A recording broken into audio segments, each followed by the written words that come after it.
running scandals. Bush.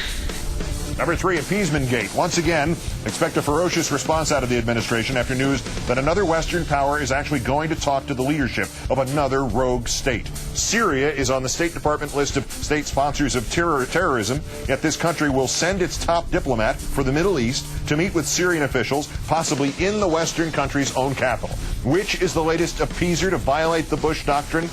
Well, once again, it's us. The State Department says, yeah, if Syrian officials come to D.C., Assistant Secretary of State David Welch will meet with them. Number 2, support the troops gate, the latest official investigation of how the Army treats its wounded. Soldiers, battered physically or mentally, can wait 2 months to a year before the Army either discharges them or returns them to their units. The Army says it gets the soldiers out of limbo in 1 to 4 months. And number 1, Cuban Missile Crisis Gate. You heard me. The Russian government has apparently leaked a story to a semi-official Russian newspaper that bombers capable of carrying nuclear weapons might be sent to Cuba. Why would they do that?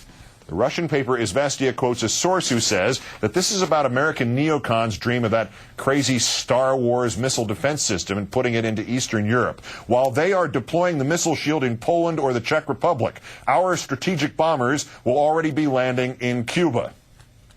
Terrific. If you weren't around in 1962, or if, like me, you were too young to appreciate just how close we all came to being blown to hell in a handbasket, now here's our second bite at the fatal apple. Probably Vladimir Putin is blowing smoke and rattling sabers here, but all recent indications are he's just nuts enough to actually do this. So we can recreate the Cuban Missile Crisis of October 1962. Only this time it'll be all our fault. And only this time, we could have not a President Kennedy to carefully dance through the game of brinksmanship, but we could have at the helm President McCain. All that would be missing then would be Dr. Strangelove.